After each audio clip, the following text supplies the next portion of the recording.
You guys doing? We're printing. What are you printing?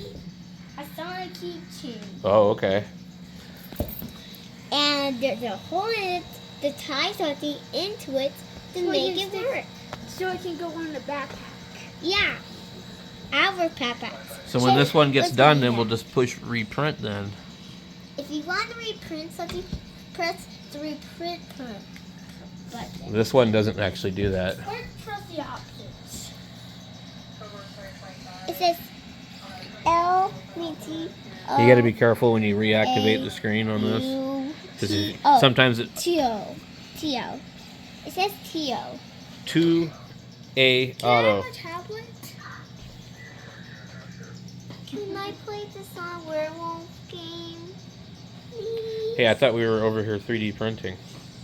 Wait, can this do something? I'm gonna get my tablet. Well, we can't do anything when it's printing. You can watch to make sure there's no errors. Yeah, you have to watch the first layer.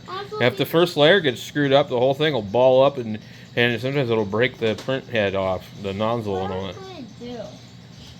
Maybe we have to watch the whole day? I usually do. When I make something for you guys, I watch it the entire time while I'm doing other stuff. You really cannot leave these things unattended. They're not perfect every time.